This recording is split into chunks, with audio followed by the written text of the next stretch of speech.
Hi, welcome back to Lodge Shop. It's been a while since the last video. What do we have here? A new addition to the fleet and yet another project for Lodge Shop. This is a 1942 Chevrolet C15A Blitz truck. It's powered by a Chevrolet 6-cylinder motor and it's got four-wheel drive as well. It's just a short wheelbase one.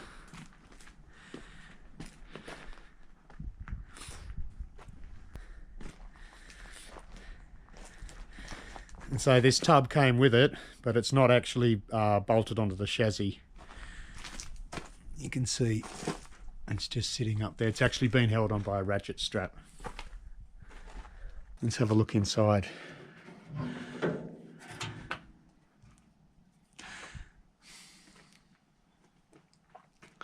So the first thing to note with the Blitz truck is the pedal arrangement.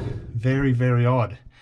You've got the brake pedal here, the accelerator or throttle pedal there, and the clutch pedal, which is in the usual standard spot for a manual transmission vehicle. So could be a bit of a trap for young players going for the throttle or going for what you think's the brake, and the truck will lurch forward. Anyway, all looks pretty good. This is called a sunroof version or something like that. I can't remember the term, but it's supposed to have a canvas roof on it. And one of the good things about it is it's still got that crossbar going over there which supports the canvas. The other interesting thing about it as well, it's still got this canvas blind on the back. Well, the remnants of that, I haven't actually touched that yet. This is one of the reasons why I bought the truck. It seems to be in quite good condition. Now, we've got to consider it's an 80-year-old truck, 1942. This is what you see when you're driving out of it. There's our levers there. So we've got a handbrake, a gear lever. It's a 4-speed with reverse, that's your reverse lockout lever there. This one here is really interesting. This one is what you use to start it. Obviously it must be some sort of manual solenoid. So you push that forward and that'll get it clicking. This one's to engage four-wheel drive. Now it's just 2- and 4-wheel drive. I don't think there's any, well, there isn't any low range on the truck, which is cool. It's probably got a crawler gear in it, I'd say. And we've got an engine cover here, which I'm going to remove, and we can have a look at the motor inside. No, that doesn't want to move. So overall, the floor's all pretty good. You can see down in there, everything looks quite good in it. That's where the battery goes. Even the fuel tanks are supposed to be quite good inside. One thing I do know is the truck does not have any brakes, but luckily the handbrake works. The condition of the thing's really good. Obviously it's got this horrible pinky paint on it, but everything else is good. Like there's no rot anywhere. All these side steps are nice and solid. We can see in here, once again, floor's in excellent condition. There's your other side of the tank as well. These things were made by Chevrolet in Canada. These are called a Canadian military pattern vehicle. So but there's a lot of them in Australia, and they're right-hand drive as well, which is pretty cool, unlike the Jeep hiding over there. This tub, obviously it's got a lot of rust in it, but that's not critical. But the chassis, everything in this looks pretty good. There's a better look inside the truck.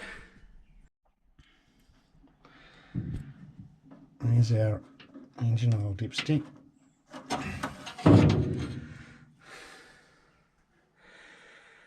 Well,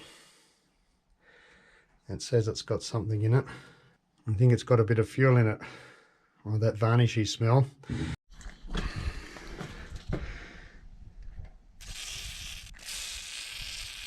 Might as well start lubricating everything.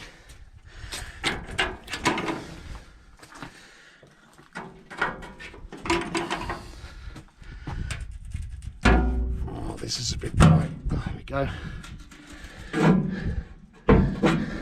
And look at that. How neat's that for design? A little clip up there which holds your hood up. Awesome. You can climb right up on the top of the thing.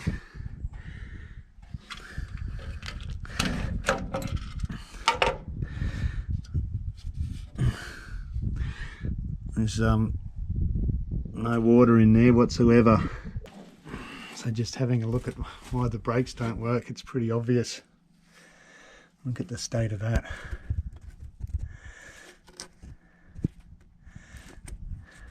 Have a look at this. This seems to be the shock absorber setup.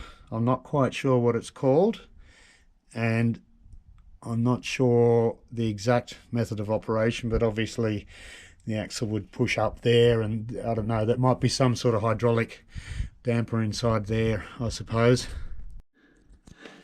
So one of the problems with this truck is the fuel pump doesn't appear to be working.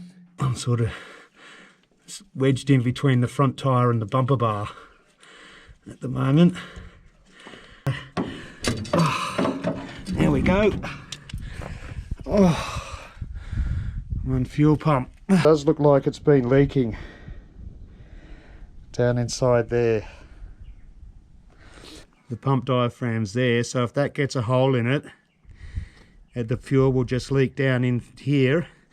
This connects up to the camshaft which operates the pump, so the petrol will just drip down into the sump, and I think that's what the that smell, that varnishy smell I can smell is, because you can smell that in the fuel tank. That is the smell that feels like when it's really, really, really old. Okay, so I've got the fuel pump on the bench. Straight away, I think there might be a problem. This is too hard to push in. Secondly, it looks like somebody's been in here before. There's a screw missing there. This one's actually loose. That one looks all right. That one looks all right. Okay. Just undoing the last of the screws. And then out.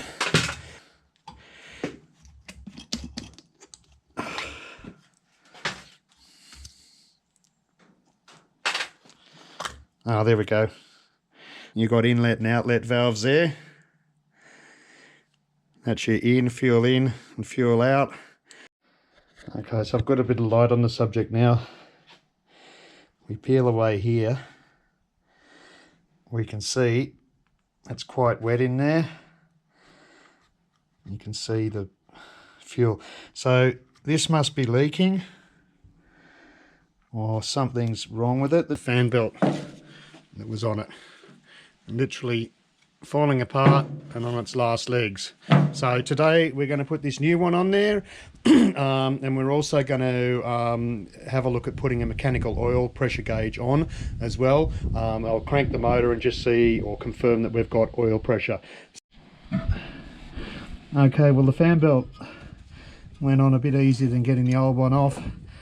Let's finish tightening that.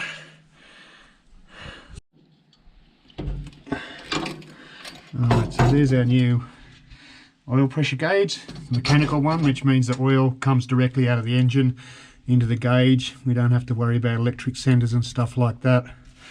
Just finished tightening this last little bit of thread.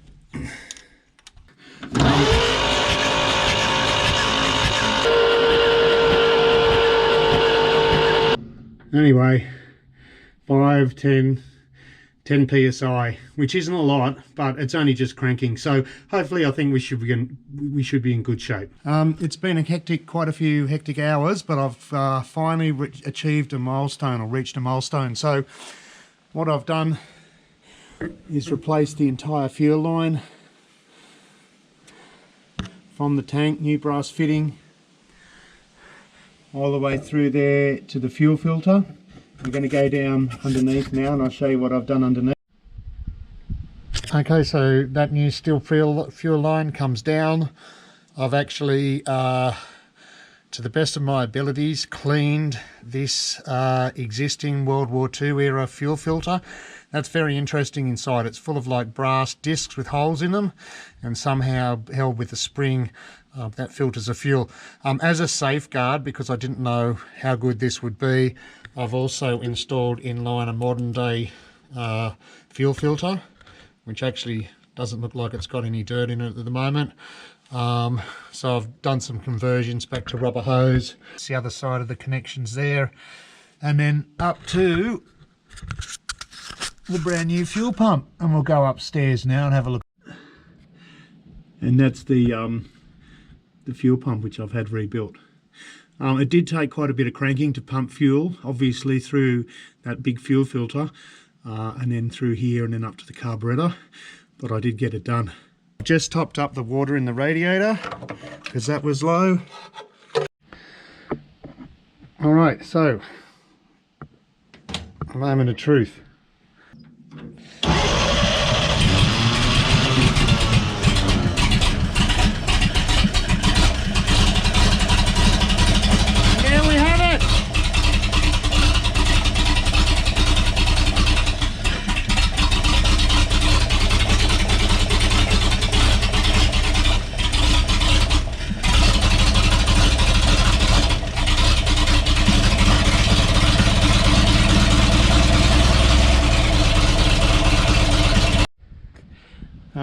I forgot to record because I was a bit worried, but when the engine was running, I found there was a huge amount of fuel coming out of underneath this cover.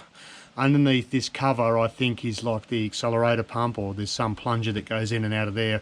You could just see fuel pouring out of there while the engine's running. Obviously, that's not a good thing with fuel guzzling out. So I've whipped the carburetor off. I'll get that to my guy. I've just had the carburetor rebuilt. Look at that. Looks like brand new. It's a Carter W1 carburetor. I think this would be the original carburetor for the truck. It looks absolutely beautiful, like brand new. So it's all been tested and everything. I've just left that covered up in case any rubbish falls down inside. Alright, so I've got the gasket on. I just gave it a clean up a bit, and we'll start putting this thing on.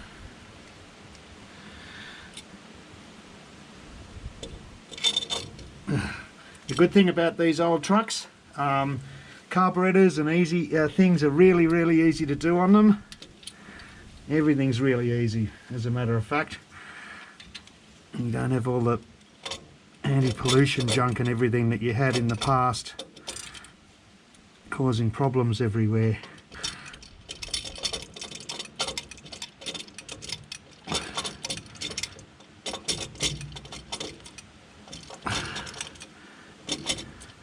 One nut started. Now we'll do the other one.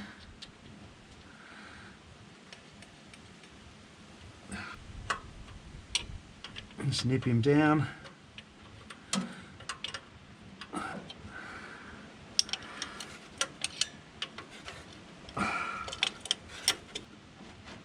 Nice and tight, that one. I think I heard it go click.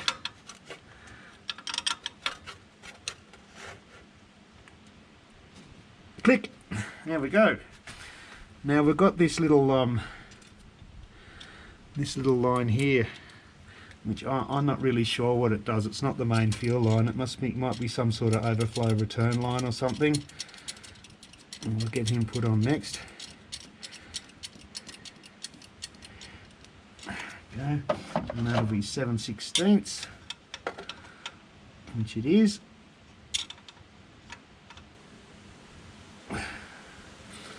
It's tight.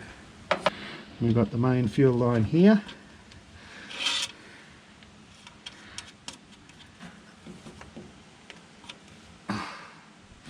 Right, so that's done. What's next? Oh, we've got the throttle linkage. That through there. This cable here with the bare end is the choke cable, which goes in there obviously, through here.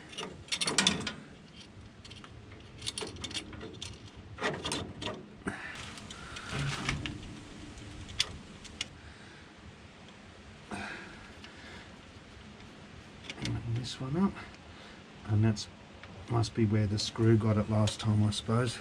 Just as well, 7/16. Alright, there's the choke. That works. This other cable looks like it's for a hand throttle. Obviously just seized. So I've just got to unscrew this. I'm going to go down through there first. Into there. Right. This little fella on the bottom.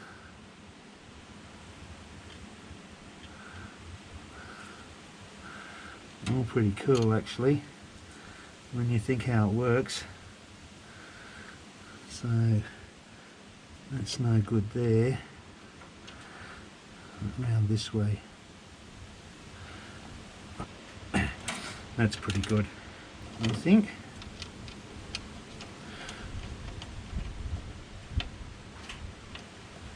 And that's that one done. Yeah. All right, so the carburetor's back together in the truck. I'll go and get a battery, and that's basically all we're going to need. Give it a kick in the guts, get it running. Hopefully it runs nice and smooth this time with a new carby. There's the starter lever.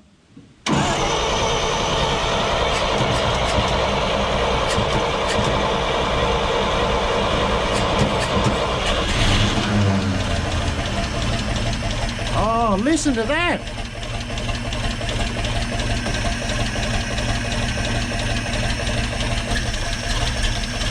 While she's warming up, I'll just put, just make sure there's enough water in the radiator. Okay, so we've got enough water in the radiator, so that's pretty good because I filled it up last time and it hasn't really lost any, so that's really cool. So she's idling a lot better now. Oh, I cleaned up the old air filter and put that back on. Listen to this.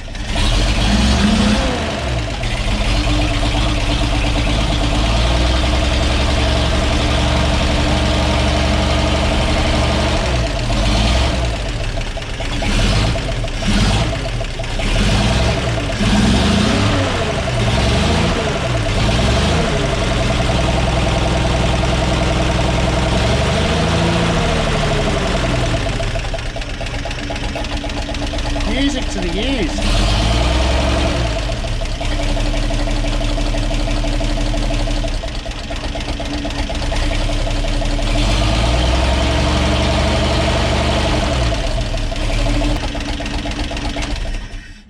Well, how good's that?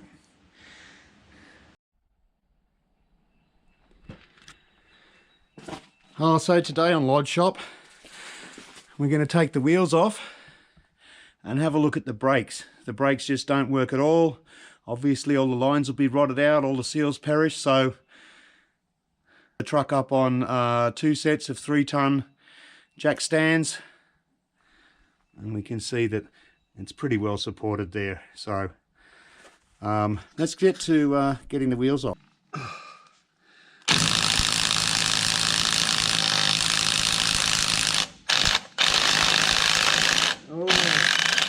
Just come loose.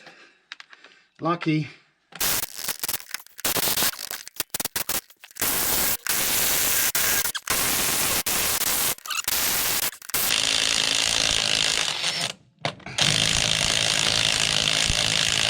Oh yes, success. So the story with these wheels is they're a split rim, which means the rim is in 2 halves. So the rim's actually bolted together with this larger set of bolts around the outside, and then the wheel, the assembled wheel if you like, or the 2 halves, is then bolted to the wheel hub, just with these inner nuts. They're a little bit smaller diameter. So let's keep getting these off. Now the next challenge I've got is these wheels are bloody heavy.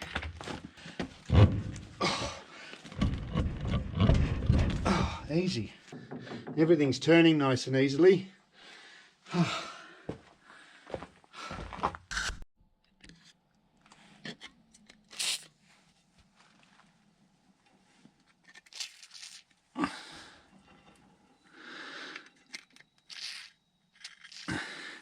What do you reckon my chances are of getting those screws out? Might as well just give this a quick clean. Oh, look at that little... Oh, look at that! Wow! Straight off. Little spider was living in there. Hub spider. Oh, two! Wow! Like, if you consider that this thing's like 70 years old, wow, they all just came straight out. That's incredible.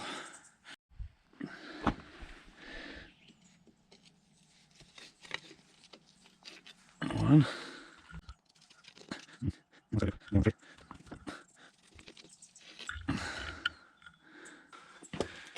Oh, there we go. This is just too easy.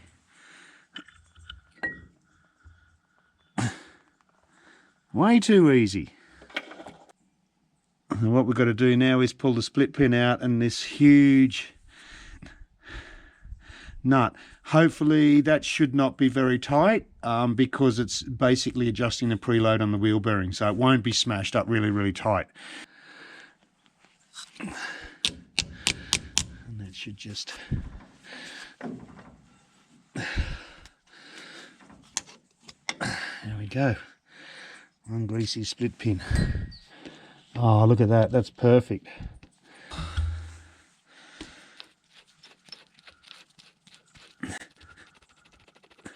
The good thing about doing the videos, or the side benefit, is that if I forget a part sequence or where something goes, I can always look back to the footage. The other thing too, these videos, it might be several weeks before I get back and film like another section. It's been 2 weeks since I did the put the carburetor on after doing the fuel pump and the fuel line and getting the engine running. So now the book says you're supposed to do a mark somewhere on the keyway. I've got to try and figure that out. Oh, this thing's actually coming off. That is just amazing. Just mark the wheel hub here right in the middle of the keyway. That's the keyway there. I'll put 3 little dots in here, which is what it says to do. That way, when I go to put it all back together, this will be upwards. So what I've got to do now is just pull this thing off. Right, let's see what happens. Oh, she's coming off. Oh, oh yeah. Oh, oh. Nice and heavy. All right, so I think the next thing I need to do here is remove this backing plate, which is held in by 5 bolts. That way, all the brake shoes and the brake slave cylinder will come off with the backing plate, and then it's easier to service. Now, have a look at the condition of the brake line here. Look at that. You think that might have been causing a problem? Okay, so I've got all the bolts out and I've cut the hose. Incidentally, I don't know if you can see from that angle, the hose is just, I don't know, it's just totally collapsed or full of junk inside.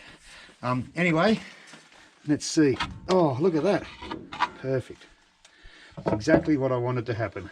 Okay, we've got our backing plate here on the bench. Hopefully there's enough light. So the first thing, need to get rid of this brake hose. It's all, you can see in there, it's all just gluggy mess. I've got this down in there. All I should need to do, I'll put this over there in case it decides to jump.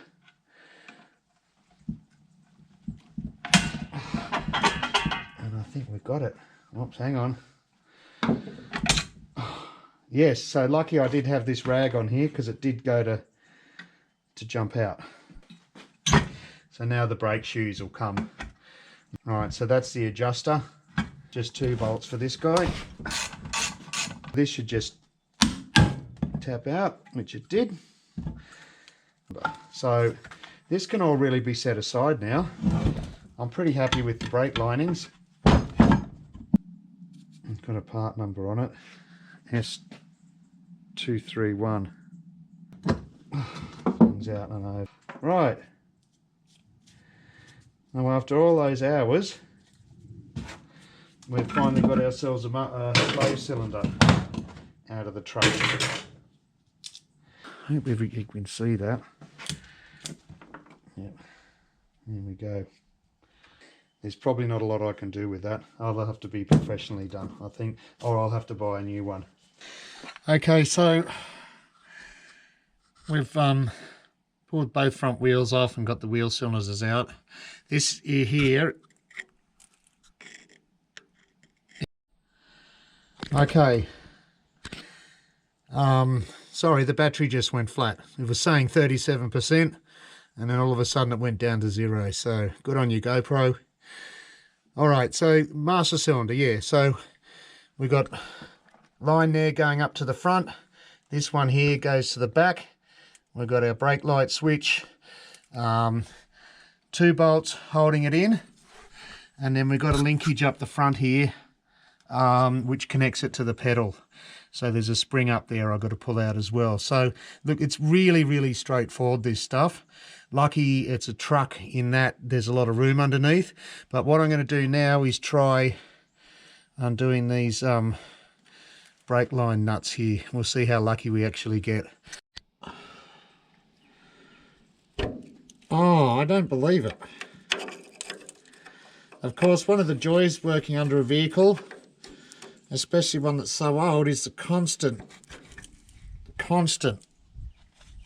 stream of dirt that comes down. I actually am amazed that these things actually want to come off. They're usually rusted in solid. Let's see what this one will do. Oh, wow. I can't believe these things want to come off so easily. Right, so I've got both of these undone. I've disconnected the spring up the front. I've started to undo this here, which connects the master cylinder into the pedal. That will give you your adjustment. We'll get there. Oops. That's the other hazard as well. Bolts and things will drop down. Okay, so I've got the linkage off. This should just come back now and come out, hopefully. Once again, very difficult doing it with one hand, but we're getting there. Oh, right.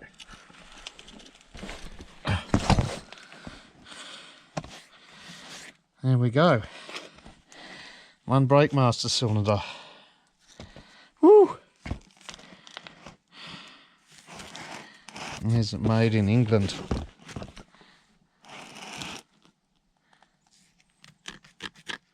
Oh no, Canadian.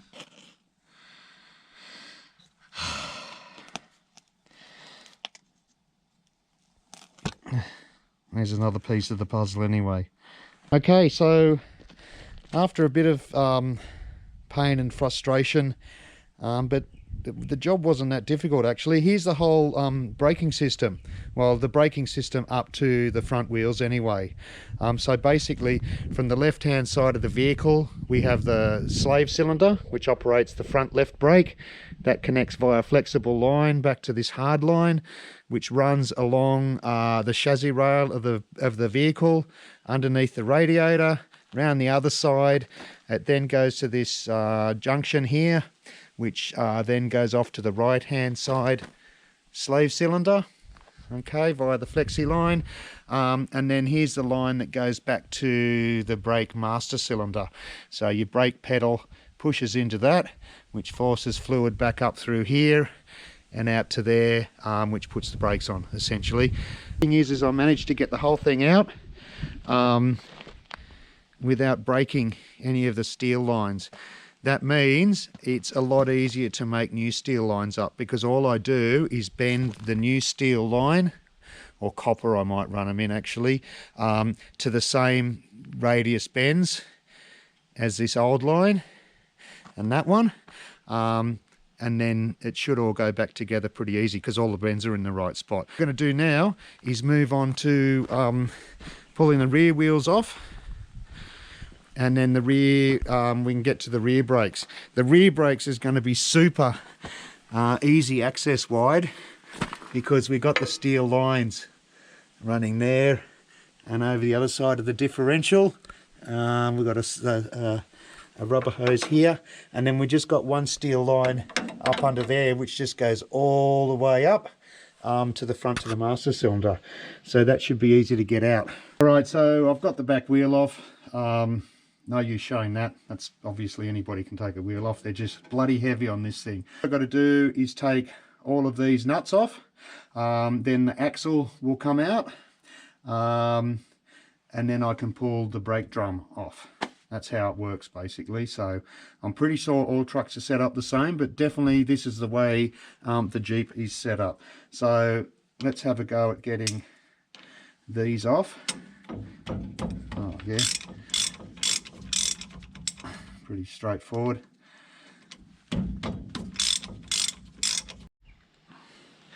Just getting the last nut off now. Oh, there's extra washers. Oh, okay.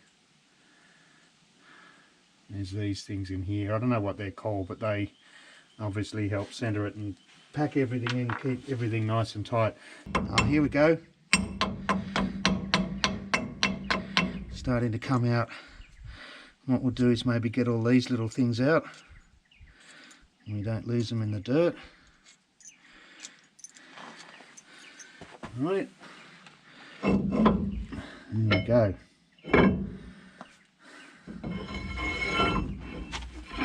Oh. There you go. That's the axle. Doesn't look too bad. Splines look good and everything. So I don't have any socket or spanner this big. The Jeep has the same setup, but the nut on the Jeep is smaller, therefore the socket I've got, special socket, doesn't work for this one. It's too small. So what I'm going to do is hit it with the cold chisel and see what happens. Oh yeah, it's turning. So I'll probably end up having to invest in a socket or a special tool for these nuts. Will make it a lot easier. Alright, we'll lay him face down, and then we'll just stack everything on top.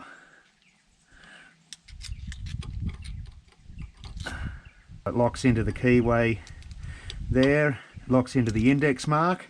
And then with another nut clamped on top, this one can't come undone because it's locked in by this point in the keyway.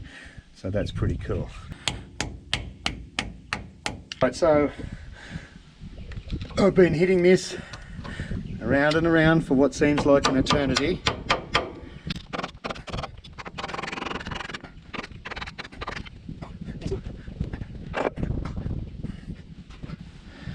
All right.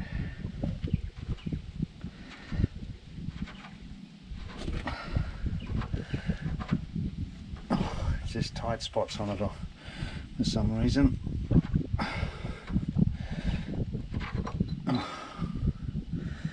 What I'll do next is I'll try and get this bearing out, bearing out of there. Hopefully not drop it on the dirt. Hopefully, being the key word. Oh, got him. Look at that. Imkin 462, made in USA.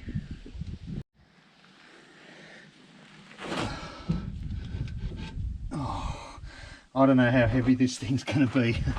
It's probably just going to fall on the ground, I'd say.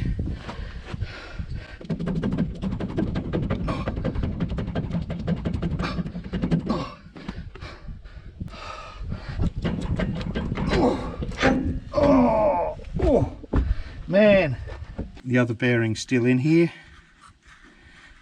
Okay, it's held in by this seal here, so I've got to get that out. So it's good, really cool. It's marked right for the right hand side, so I can't get that mixed up. There's our handbrake cable there. On this model Blitz, the handbrake is operated by the rear wheel. Okay, so I'm just going to get this brake line out, this rear one that goes between the two cylinders, and obviously start stripping all this out as well. So I've got the other side off already. That's come loose, that's good. More here. Oh, look at that. I'm really surprised the state of these brake lines, that all the fittings still want to come off. Oh, look at that. Just there must be a pinhole in the line. Right, so the battery just went flat. So when I started with it, it said like 27 or 37%, and then you get like about 2 minutes out of it, and then it's flat again. So back to this. I don't know, they're just bad batteries, I think. Even when they were brand new, you couldn't get much time out of them. I don't think you got an hour out of them. So maybe next time I'll have to hook a charging pack directly into the camera, keep it charged that way. But then when I want to take the camera out of the mount, there's another hose. Right, that one you can see all black stuff, that'll have a pinhole in it somewhere.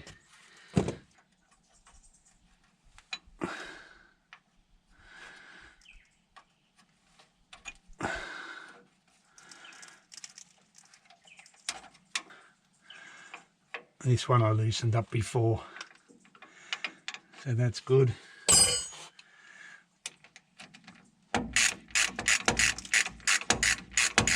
Nice and simple, there's no ABS or anything to deal with.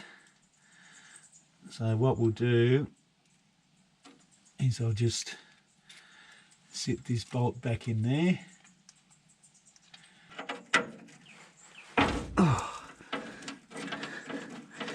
Now I don't know, but maybe it's because I was smart enough in advance to soak everything with WD-40. But this one's particularly rusty. Let's see if we can get in a bit closer on it.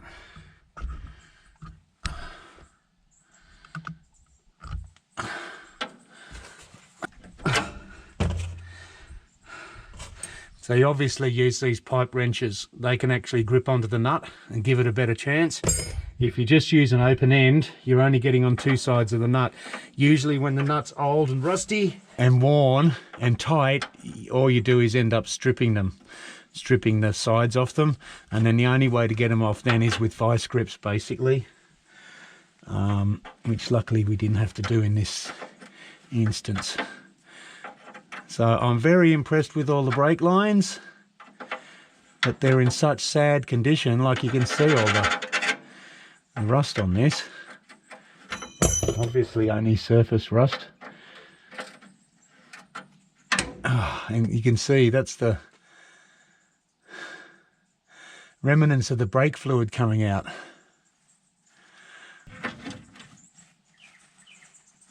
Oh, she's moving. I've just noticed, just by chance, and this socket's got a little crack in it.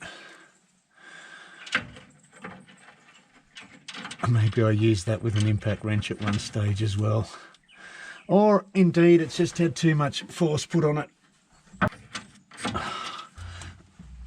Oh, ouch. It's always good when they spin it around and you bang your finger into something.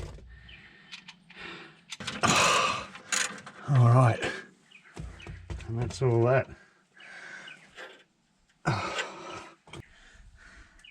Drew some blood on the job too. So we're just getting the other side of this brake line out. which I can do from here.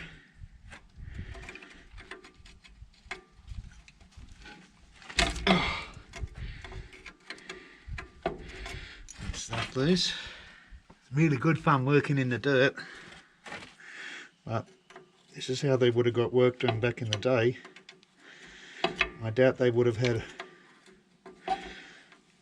full workshops and hoists and everything, especially if they were out in the field. She's slowly coming out. There we go. And there's another brake hose out. This is the line from the back that we just pulled out. So that's the left-hand side rear.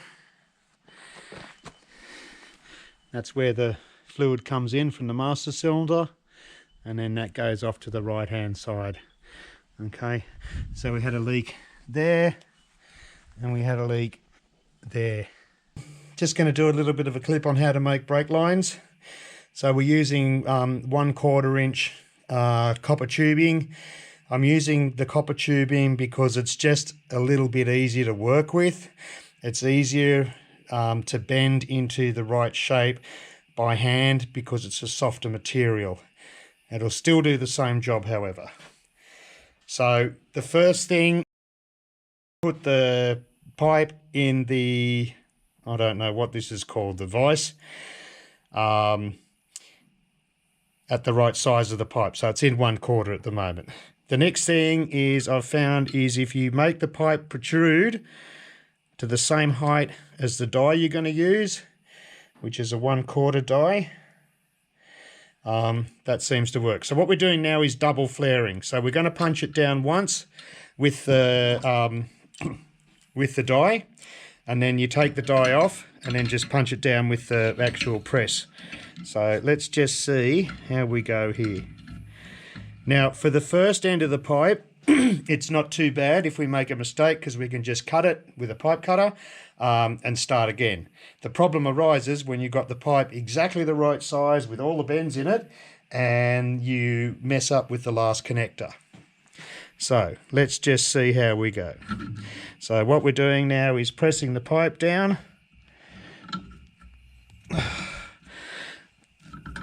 Obviously this vise holds the pipe very, very tight. Doesn't let it move at all. And we can see the die is now pushing down. Okay, so that's tight. That's right at the bottom there now, pretty much. Yep. We release it. It's a little bit time consuming, but it's also pretty straightforward. Now we've got to get the die out. There we go. So that's the first bit of the flare, which we can see there. It's flared around flat. Now if we put this press back in here again, and this is how we get the double flare, the second flare. Let me push this one all the way down. And now I've got a double flared pipe.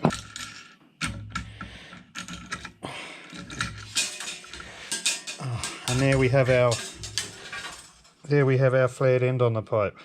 So here's our new pipe we're making up against the old one. So that's the end we flared there. I've allowed enough for it to curl up. I'm thinking maybe that's probably too much now, but anyway, it doesn't really matter if it's a little bit longer anyway. Better than it being too short.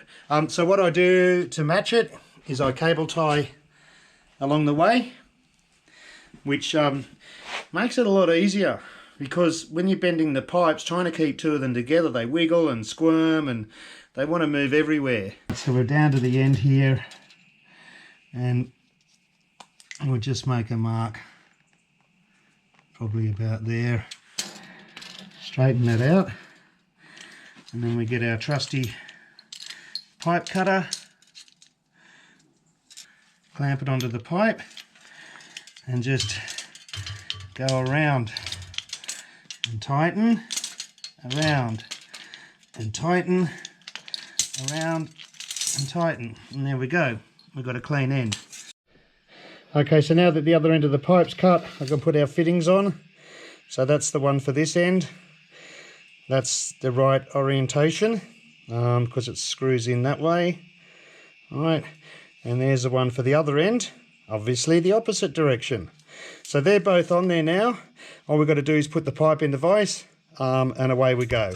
It's been a while, but in the background I've been getting some parts ready. So let's do a quick walkthrough of the parts. So this is our master cylinder. This is the cylinder that the brake pedal attaches to, which then operates the front and the rear brakes. So basically what I've had done is the cylinder machined and fitted with a brand new stainless steel sleeve, so it won't rust. And then obviously a full rebuild kit, including a brand new stoplight switch. Then we've got the rear cylinders, rear wheel cylinders. They're 1.5 inch. They're quite large. It's a bit bigger than the master cylinder. So once again, we've had both cylinders sandblasted and stainless steel sleeved. That looks pretty good. The pistons, which are what pushes on the brake shoes to activate the brakes. They've all been cleaned up. They're a nice tight fit. We've got new seals, brake seals. They go in here and the fluid pushes against them and then pushes the piston out. That's the spring that goes in the middle of them, and that's the fitting the brake line attaches to. Okay, so we've got 2 rear cylinders, and then we've got 2 cylinders for the left and right front. They are 1 3/8. They're a smaller size for the front. So the rear has a bigger size than the front. And of course then we've got new boots as well, to keep everything sealed up. So I've got all the parts ready. I've even got brand new copper washers for all the banjos and other bits and pieces. So we're ready to do some assembly.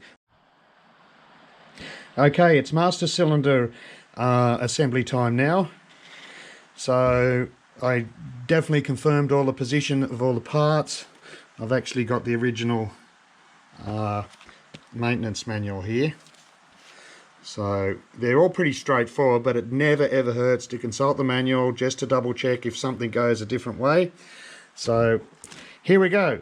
So the first step is you lubricate all the rubber parts in hydraulic oil, and then we've got to stretch this guy over here.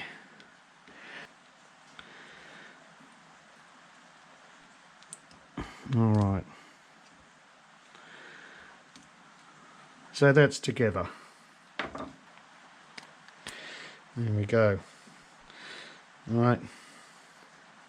I've also just put a bit of brake fluid inside the cylinder as well. Brake fluid is the preferred assembly medium, for want of a better term. So that can be tightened up later. So then what it says to do, or what we've got to do, is put the piston assembly in here. And we've got to check for this seal is all right in the bottom. Okay, so that was good. So the next thing is the valve assembly. Put him in like that. And then we've got a piston seal here, which goes in that way. And then we've just got to pop all this in.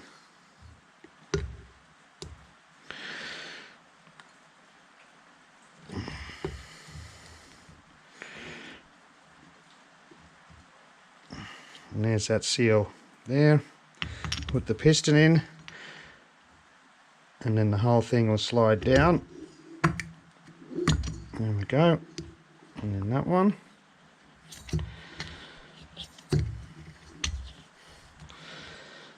So that's pretty good. Push this all down.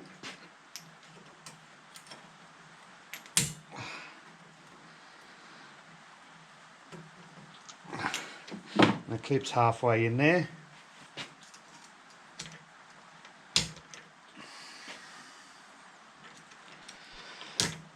There we go. It's in there nice and tight.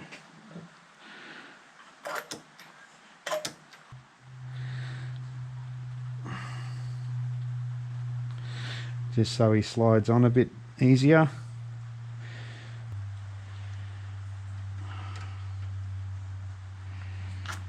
It's through there.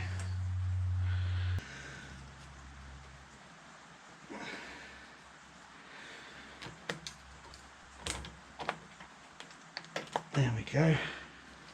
And that's on. So I've used these special picks as well. These are for doing hydraulic seals. Normal picks have a sharp point on them. These ones don't. So they're perfect for doing stuff like that. Obviously, if you're using a sharp point and you use a bit too much force, you'll just punch straight through the rubber boot. So with these, that just makes fitting a lot easier. Same as having the right circlip pliers. I'm pretty sure we're done. I'll get this out of the vise and have a look. All looks pretty good. Now while I've got it in the vise, I'll tighten up this big nut on the end.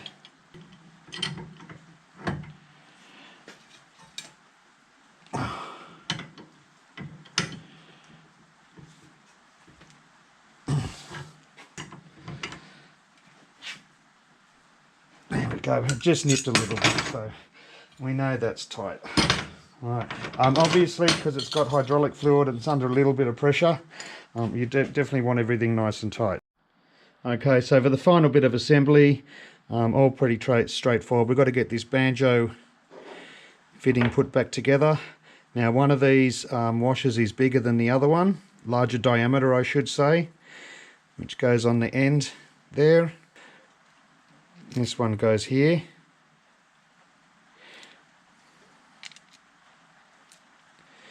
It shouldn't really matter which way around that goes. Not together like that.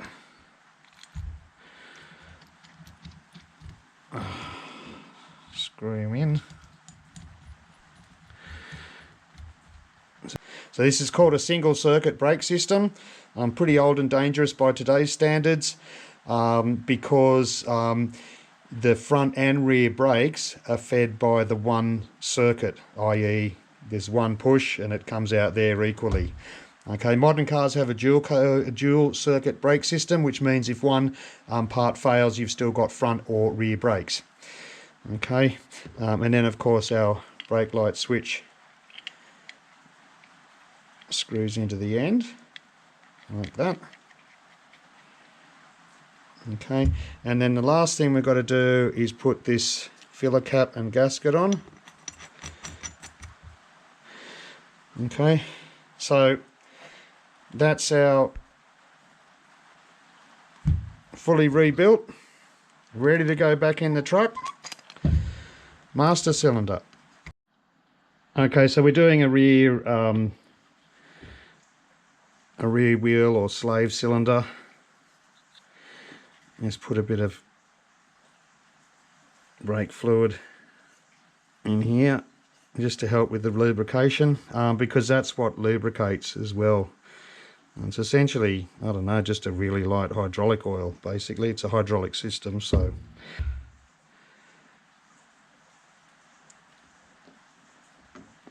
a seal in there.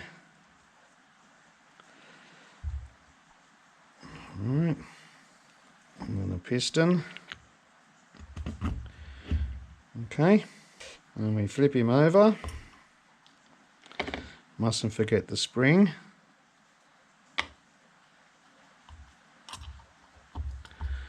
Make sure that's seated in there, which it is.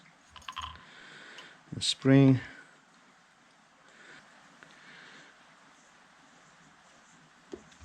This seal.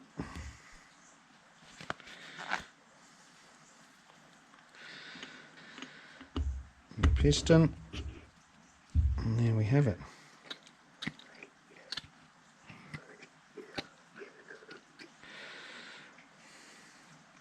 Pretty easy stuff. So the brake fluid goes down through there, and then pushes both of these pistons out against the brake shoe, which then pushes on the drum, and that's how drum brakes work. And now we'll just put the boot on. Oh, easy. Easy. So that's a remanufactured master cylinder and remanufactured slave or wheel cylinder. So the only other thing we've got to do is fit this banjo.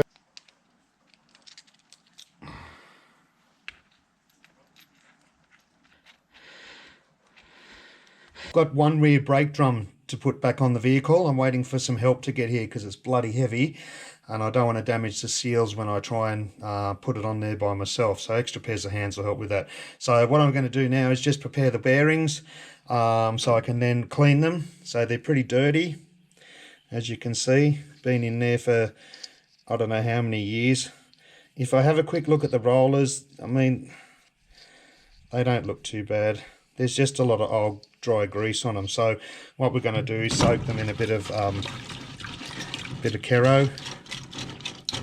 So yes, I am doing this manually with a perfectly good parts washer here. The problem is I didn't realise the level of the fluid was so low, the kerosene. I use kerosene anyway, probably some people won't like that. If I'm doing a lot of pressure washing, I use gloves because it burns your hands. But the Kero level needs to be up above here for it to work. And I don't have any enough Kero to do that. So we've got to do it the old school way. Nothing wrong with old school. I quite like doing it that way. It just takes a bit longer really. So we're just going to clean all the surfaces as best we can. And we can see that a lot of this junk is just coming off now. What we can do is use a brass brush. Brass is metal and abrasive, but it's not going to scratch anything because these are like hardened steel, these rollers. Anyway, we're going to go around and do that.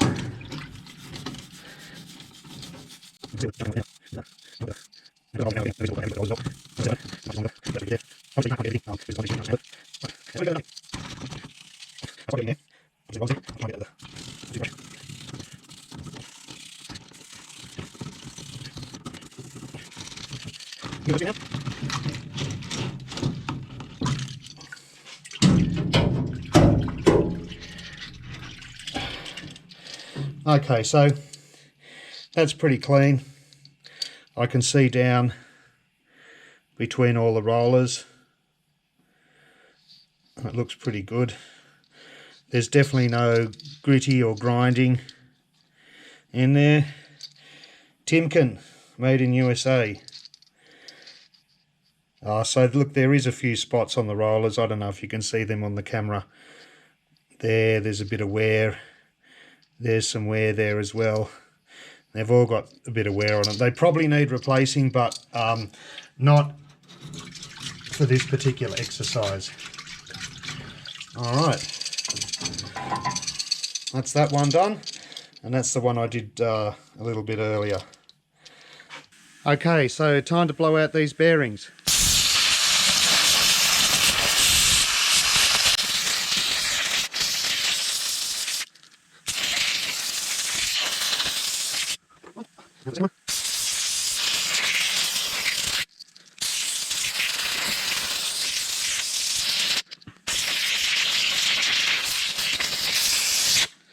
Alright, that's two bearings done. So what I've got to do now is grease them, get some grease in there.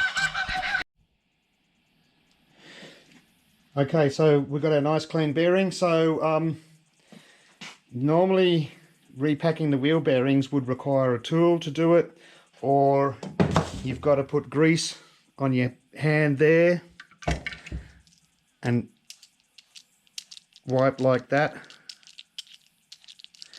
which does the job, but it takes a while and it gets very messy. Okay, so what I'm going to do is, well, it's not really cheating, I'm still achieving the purpose. I'm going to use this grease gun. Okay, what we're going to do is just shoot a couple of squirts of grease down behind every, or between every roller.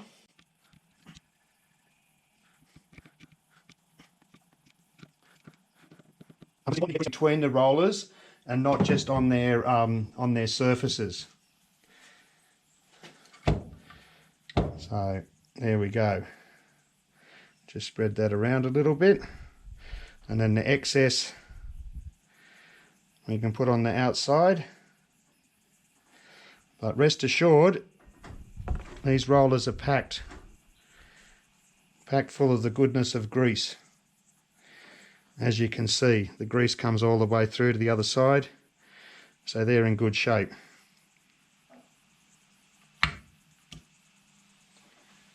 Okay, so this is the inner bearing race, and I don't know if you can see on the camera, but there is a bit of wear in the bearing. It's old, it's probably the original bearing, I'd say, but sliding my fingers around, it's nice and smooth. So I don't think that there'll be too much trouble. Not in my application anyway. It's only just, you know, putting around on the farm. Just getting a bit of grease. Again, we'll run some grease around the inside of this race. So then it's just a simple matter of dropping the bearing in there. So that's the inner bearing, that's the outer bearing. So what's in the hub makes up the outer part of the bearing.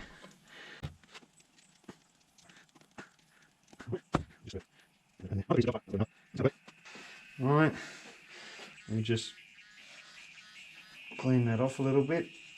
Obviously what we don't want is any grease coming into contact with the brake drum surface.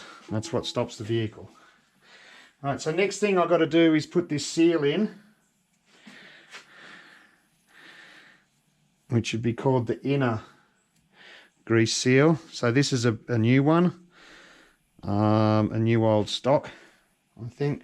So this has got to be pressed in, and then it gets locked in with this circlip retaining ring. So it's a matter of getting it hopefully started a little bit.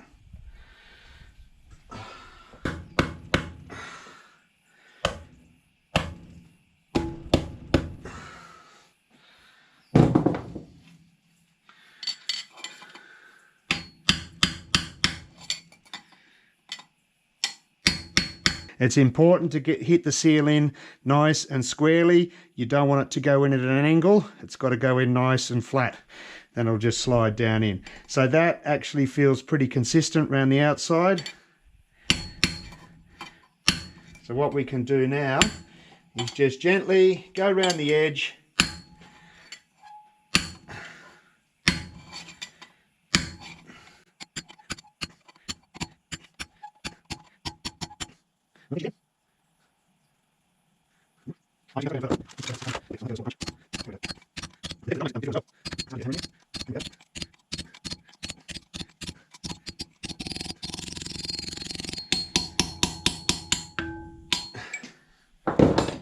Alright, so that's done. See, that's how it sits in there.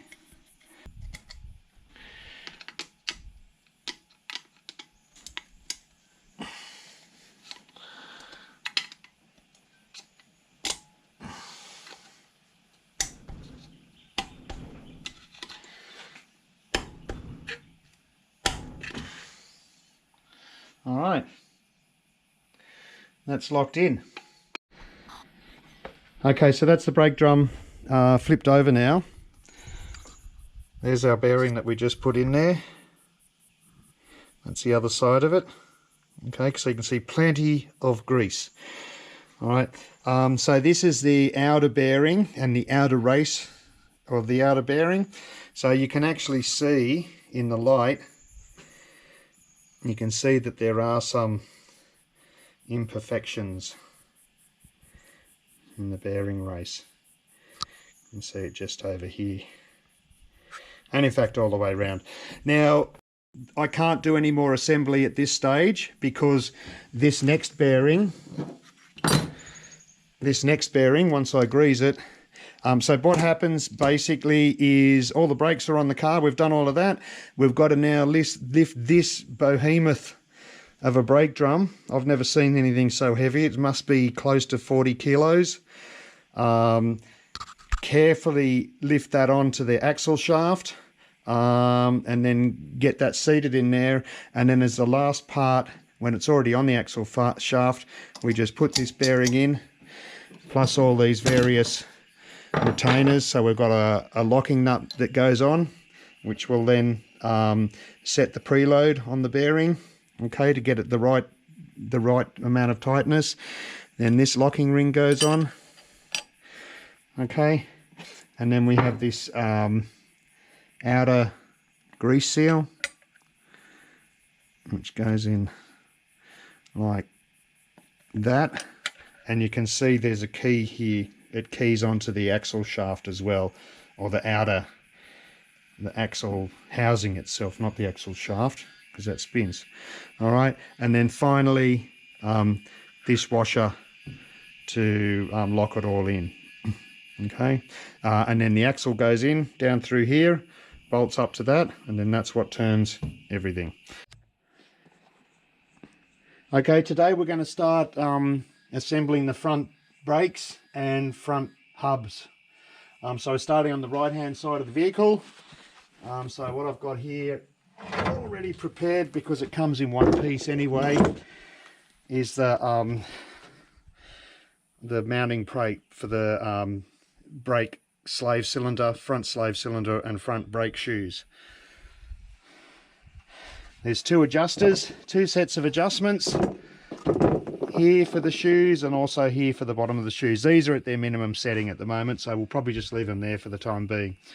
And that's where we attach our brake hose to. I've got to set all that up, but the slave cylinder is actually bolted in. So what we'll do is we'll put this backing plate on, which is pretty straightforward. Just a number of bolts. So she's all lined up there.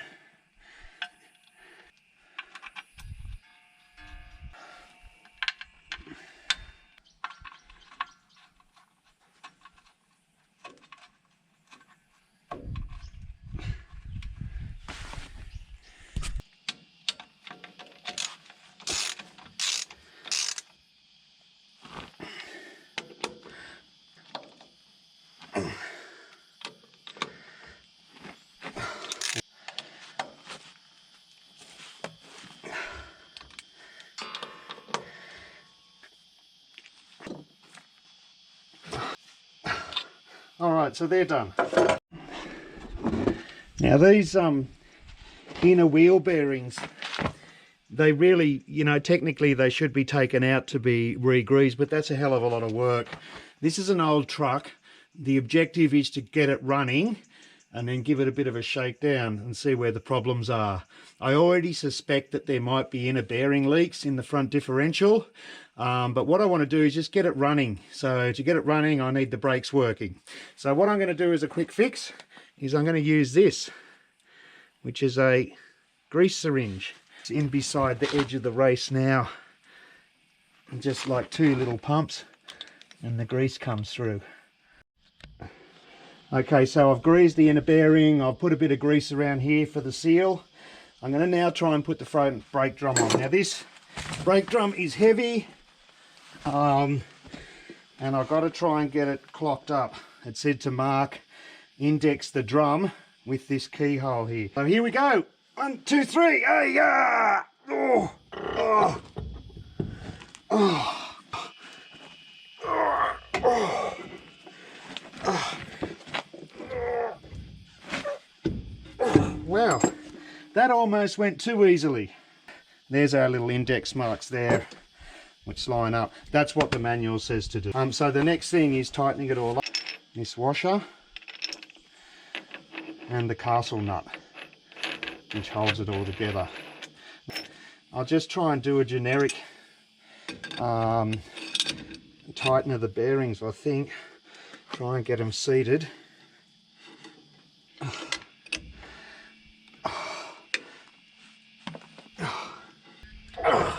That's really tight now. So there should be a lot of preload on those bearings. Definitely don't want to have the bearings that tight. Reason is at the moment they're fine, but under use, everything heats up and it expands. So if the tolerances are too tight, it'll expand and then break things inside. So you always need a little bit of free play. The mark on the nut. And then I think what we'll do is just back it off. I don't know, a quarter of a turn perhaps.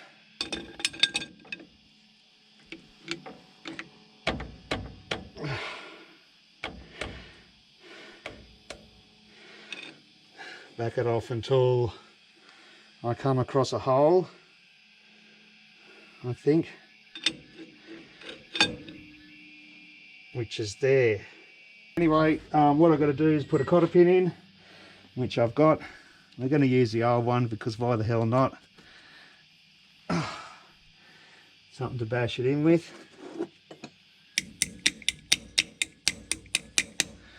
There we go. This over with.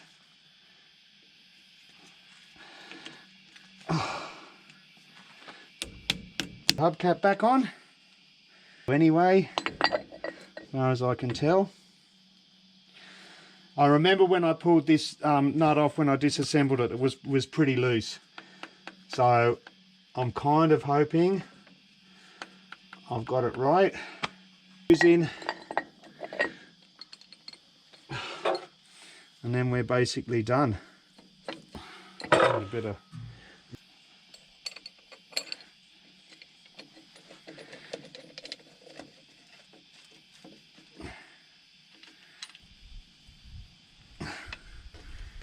these old trucks, I mean, they're pretty simple wartime trucks, so I don't really think there should be too much of a problem. They're designed to fix out in the field in the dirt, which is exactly the environment that I've got now. I'm just lucky that I got a bit of shelter. Alright, so there's one, the front right hand brake drum all installed, and I've even got the new brake hose hooked up as well. I've got a bolt in there to stop dirt getting down inside. Okay, I've got all the rear brake assembly put back together. This is the right hand side of the vehicle, the driver's side. I didn't film it because it's just tricky to get the camera angles.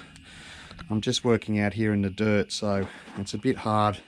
But essentially what I had to do was put the wheel cylinder in, put this cover on the wheel cylinder in, bolt that in, put this big return spring on that pulls the brake shoes in. That was a major ordeal in itself, even though I got brake pliers, I think, because these pads are quite wide. Alright, then it was just a matter of hooking up the handbrake cable to the handbrake assembly and putting all that back together. I reused these clips, they're pretty cool. They just lock in, and you just squeeze them with a pair of pliers.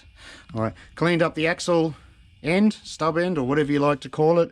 It seems to be okay, not too bad. And then last but not least, I lubricated the handbrake cable. So when the handbrake's operated, this cable gets pulled, which then, I don't know if you can see it, pulls that brake shoe out, and it also pushes on the other one as well. So that's good. The handbrake cables are disconnected at the moment because I needed to get one in free to lubricate. So moving around to the other side of the vehicle, the left hand side, this was a little bit trickier because this is the axle I can't fully get out because I'm too close to the shipping container. Once again, the same deal. I'll get a little bit more light on the subject. Cover, brake cylinder, spring, handbrake, da-da-da-da-da. So, and this handbrake cable's disconnected as well. So this side I can't actually get to the wheel bearings very well. Down inside there, there's a bit of gunk and muck. So what's going to happen, is I'm going to have to put the whole thing back together and then turn the truck around so I can get this axle out. When I do all that though, all this stays intact. Nothing has to come apart there. So what I'm going to do is just clean this up, get it ready, and then I'm going to actually reconnect the handbrake and get the handbrake all working, make sure that that works. Okay, I've had a major success.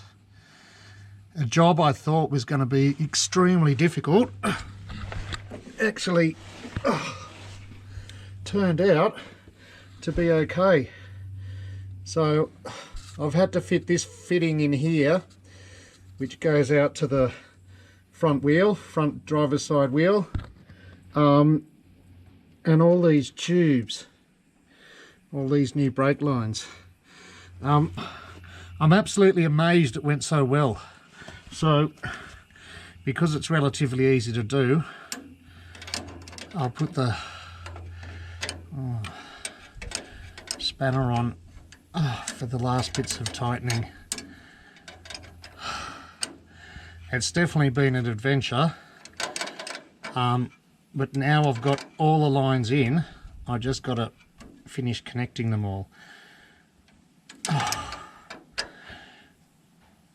I'll just do them moderately tight. I think I'm not going to go stupid with them all.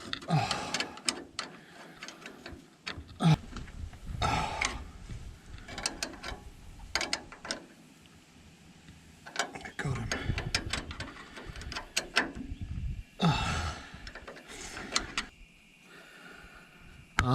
I am totally stoked. All I've got now is this line which goes up to the back of the truck, the brand new line, which I've just got to basically bend into position and bolt on, and the whole system's done. So I've got to get it up under there again and get those ones, but I'll do that without the camera because it's a bit difficult. Anyway, that's what it looks like under here. It's not a bad job, considering it's an old vehicle. I don't know, they're just easy to get to with everything. Modern vehicle, you've probably got to pull everything apart, plus the brakes would be way more complex as well, dual circuit with brake booster. So this is as simple as it gets. Single circuit. This one does the front brakes, this one goes up the back to the back brakes. So if the cylinder fails or anything fails here, you've lost all your brakes. Okay, so the last step before we can bleed the brakes is we should adjust them. That'll give the maximum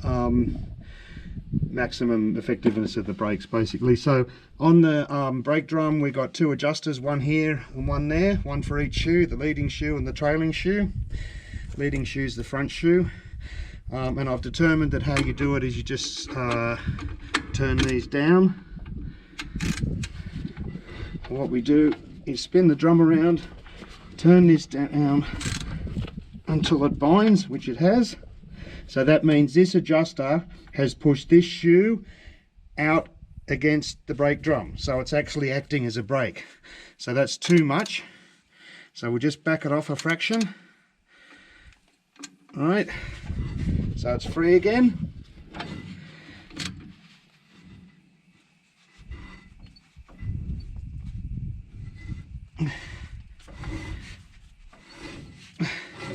So that's just starting to rub, and just the same again basically. So that's locked in now. It's very tight.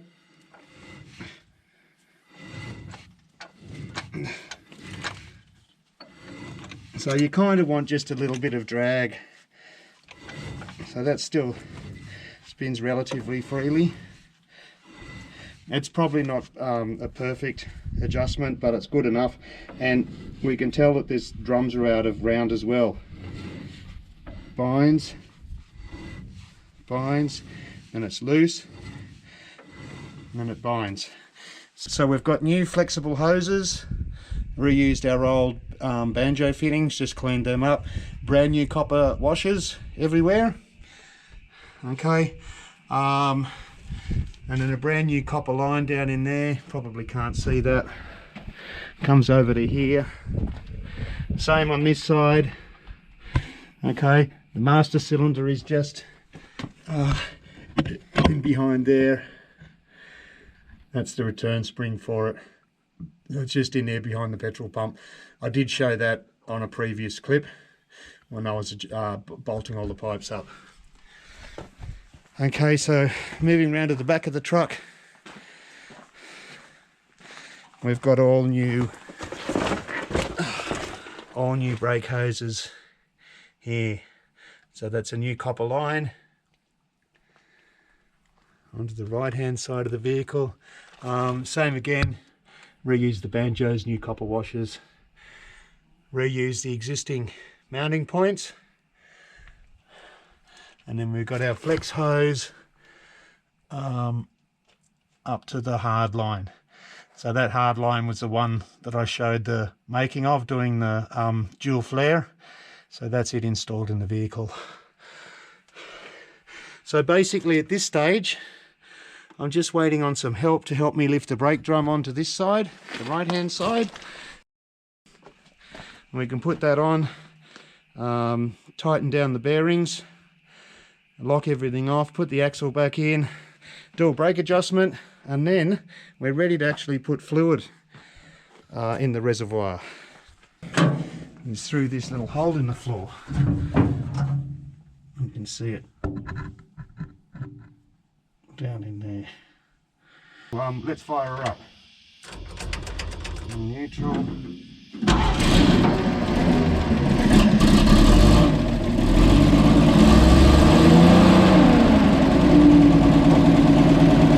Brake on.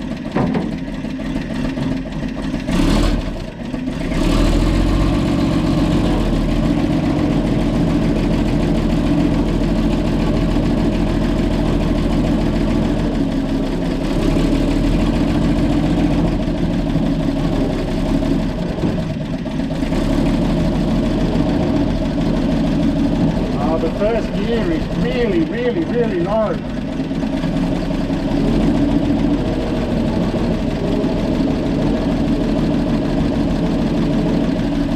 I don't think you even need brakes.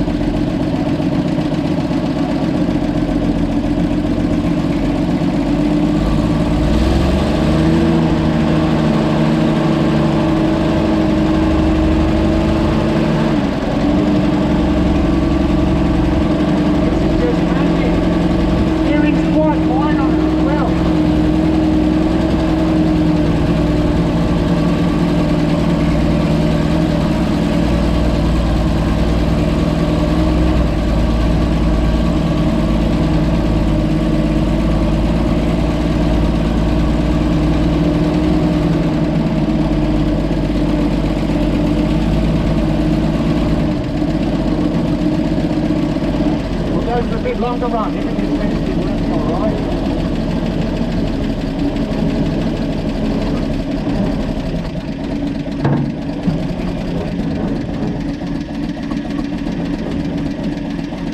And the brakes work fine.